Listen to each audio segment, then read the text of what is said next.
میں اس کے بعد دعوت دیتا ہوں سید جنید الرحمان صاحب کو، وہ اپنا افسانہ امانت پیش کریں۔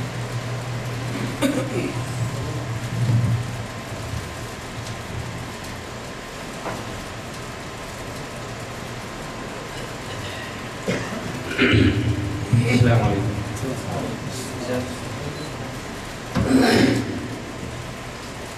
یہ افسانہ امانت آپ کے خوش گزار ہے۔ دلی میں حالیہ جو واقعہ پیش آیا لڑکی کے ساتھ، اس حادثے سے متاثر ہو کر لکھا گیا۔ امانت میری بچی، کہتے کہتے سلامت علی خان رو پڑے۔ قبرستان میں ایک قبر کے کنارے کھڑے تھے جس کے قطبے پر امانت سلامت علی خان لکھا تھا۔ کچھ عرصے پہلے ان کی یہ اکلوتی بیٹی اللہ کو پیاری ہوئی تھی۔ اسے کوئی بیماری لاحق نہیں تھی۔ ایک حادثے میں اپنی بچی گنوا بیٹھی تھی۔ وہ چاہتے تھے اس حادثے کو روک سکتے تھے، اور اللہ کو جو منظور تھا۔ آپا بیگم نے کئی بار سمجھایا بھی، دیکھو سلامت، اگر یہی حال رہا تو آگے ذمہ دار تم بھی رہو گے۔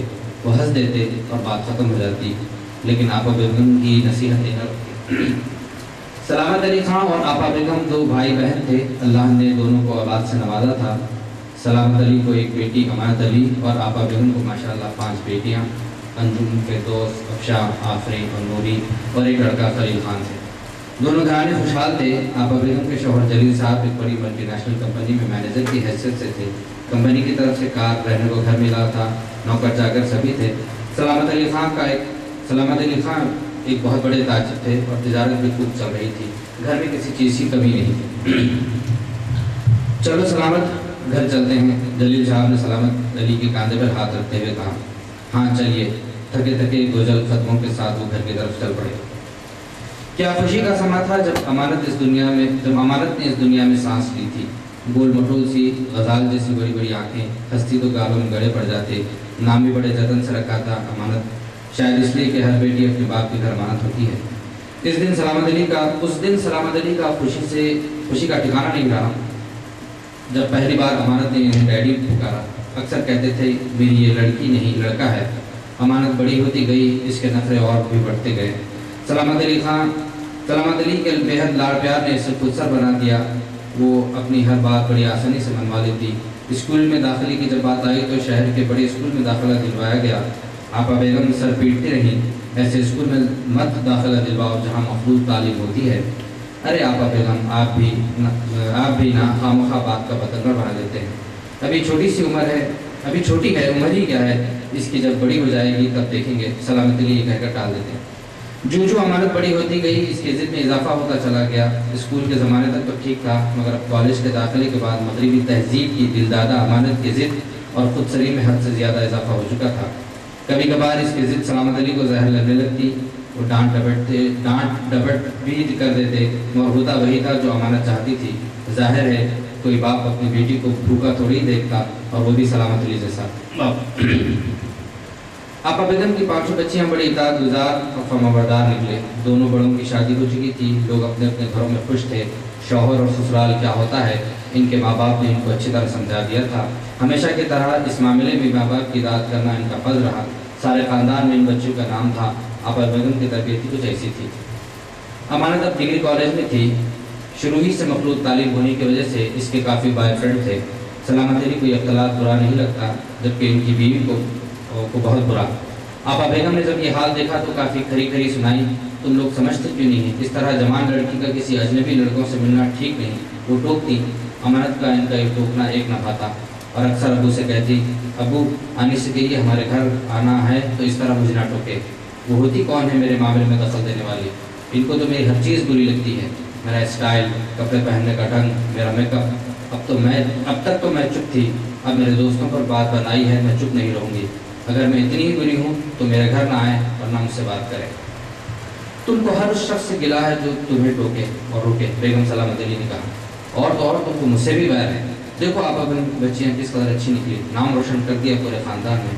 اور ایک تم ہو، تمہارا نام آتے ہی نکچڑی، ضدی، فیشن میں ڈوبی لڑکی کا تصور کرتے ہیں وہ لوگ۔ مما آپ بھی کہ لوگوں کا ذکر کر رہے ہیں، مانی کی بچیاں تو بس بیکورڈ ہیں، ان کو کیا معلوم آج کل کے طور طریقے کس طرح کی لائف جینا ہے۔ बकवास मत करो, तुम्हारी इसी हरकतों की वजह से मेरा ख़ानदान में आना जाना बंद हो गया। एक तरह से मुँह छुपाए फिर रही हूँ।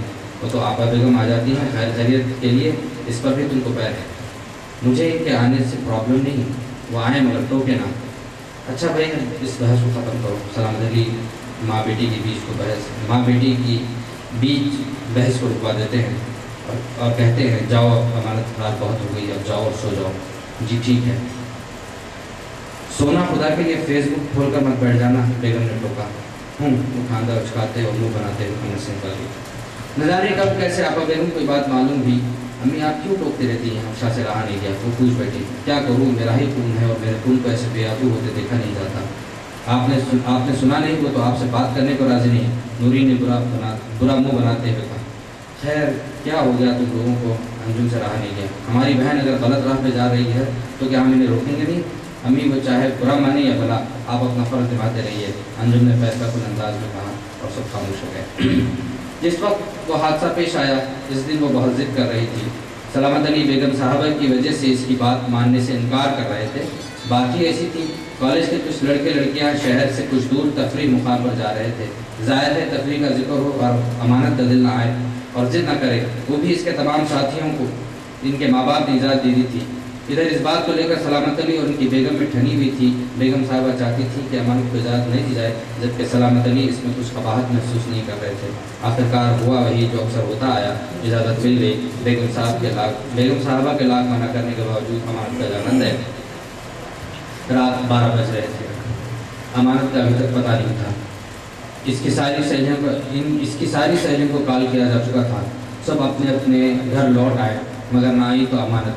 या अल्लाह रहम, क्या हो गया? कहाँ रहेगी मेरी बच्ची? बेगम का रो रो के जान हल्कान हो चुका था और रहे सलामत अली तो इनकी बेचैनी हर लम्हे बढ़ती चली जा रही थी। जान पहचान के हर शख्स को फ़ोन कर लिया गया, जहाँ जहाँ अमानत जाया करती थी, मगर कुछ पता न चल सका। बड़ी देर बाद मालूम हुआ कि वापसी पर इसके कॉलेज के साथी हम्माद ने इसे लिफ्ट दी थी। बड़ी मुश्किल से हम्माद का अता पता मिला। जब फ़ोन किया गया तो मालूम हुआ वो भी अभी तक घर नहीं पहुँचा। या अल्लाह, बेगम साहब का दिल बैठ गया। सलामत अली की हालत बुरी हो चुकी थी। रात के 3 बज चुके थे।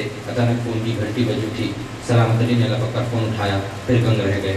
फ़ोन का कट चुका था मगर ये अभी तक रिसीवर हाथ में लिए जहाँ थे वहाँ ठहर गए। क्या हुआ? सब खैरियत है ना? कहाँ है मेरी बच्ची? किसका फ़ोन था? आप बोलते क्यों नहीं? बेगम साहब के झुंझोड़ने पर चौंक पड़े। फ़ोन था अस्पताल से, अमानत अस्पताल में। कि क्या हुआ? वो तो ठीक है ना? बेगम साहब ने रोते हुए पूछा। नहीं मालूम, चलो चलते हैं वहाँ अस्पताल। हाँ सब ठीक हो जाएगा, कुछ नहीं होगा मेरी बच्ची को, कुछ नहीं होगा। हाँ अस्पताल तक सफ़र किस तरह गुजरा खुद इन्हें नहीं मालूम। वार्ड के सामने जब पहुँचे हमाद वहीं खड़ा था, इसके सर पट्टियों से बंधा था। क्या हुआ मेरी बच्ची को? कहाँ है? उन्होंने आते ही सवालात की बौछार कर दी। वो बहुत सीरियस है। क्या मतलब सीरियस है? क्या हुआ उसे? वो तो तुम्हारे साथ थी ना? जी अंकल, हम्माद ने कहा। हम लोग वापस हो रहे थे, रास्ते में हमारी कार को 4 आदमियों ने रोक लिया। मैं इनका मुकाबला न कर सका। मैं आपकी अमानत को इनके चुंगल से न बचा सका। मैं लड़ता रहा मगर ये लोग 4 थे, मैं अकेला। कहते कहते हम्माद रो पड़ा। डॉक्टर की रिपोर्ट आ चुकी थी। मालूम हुआ कि अमानत के साथ ज़बरदस्ती की गई। इसकी अजमत को तार किया गया। इसकी हालत बहुत नाजुक है। तमाम डॉक्टर जवाब दे चुके थे। 3 दिन अमानत जिंदा रहने के लिए लड़ती रही, लेकिन तीसरे दिन वो हार गई। सलामत अली की अमानत अब इस दुनिया में न रही। मौत ने इसे अपने आगोश में ले लिया। क्या हुआ सलामत? तुम इसकी याद में खो गए? सलामत अली चौंक पड़े, एक लंबी सांस ली और खामोश हो गए। वो दोनों कब्रिस्तान से घर वापस आ चुके थे। आज का अखबार भी आ चुका था। जली हल्कों में यह खबर शायद थी कि इन तमाम 4 मुजरिमों को अदालत में बहुत कड़ी सज़ा दी। चलो सलामत अली, जलील साहब ने कहा। अदालत ने इन 4 को सज़ा दी। अच्छा, सिर्फ 4 को? क्या मतलब? जलील साहब ने सवालिया अंदाज में पूछा। कोई और मुजरिम भी है? हाँ है, सलामत अली ने ठंडी सांस छोड़ते हुए कहा। और इसकी सज़ा के लिए इसको सज़ा के लिए किसी अदालत की ज़रूरत नहीं। कौन है वो? जलील साहब ने फिर सवाल किया। मैं। तुम? हाँ मैं। जलील भाई, मैं एक बाप, इसका सबसे बड़ा मुजरिम। सिर्फ मैं ही नहीं, मेरे जैसे तमाम बाप मुजरिम हैं। मैंने अपनी बेटी की तरबियत सही नहीं की। मैं औलाद की मोहब्बत में अंधा था। वो जो कुछ चाहती थी उसे देता चला गया, ये जाने बगैर कि इसके लिए क्या सही और क्या गलत। आपा बेगम लाख समझाती रही। देखो सलामत अली, औलाद अल्लाह ताला की तरफ से अमानत है। तुम खुदारा इस अच्छी तरबियत के ज़रिए इसका हक़ अदा करो। मेरी ये बात बिल्कुल समझ में नहीं आई। आपा बेगम की ये बात भी कि औलाद अल्लाह की तरफ से एक नेमत है, مگر میں اس نعمت کی حفاظت نہ کر سکا۔ دلیل بھائی، میں بھی آپ اور آپا بیگم کی طرح اپنی بیٹی کی تربیت کرتا تو وہ آج زندہ رہتی۔ نہیں دلیل بھائی، وہ صرف 4 مجرم نہیں بلکہ سب سے بڑا مجرم میں۔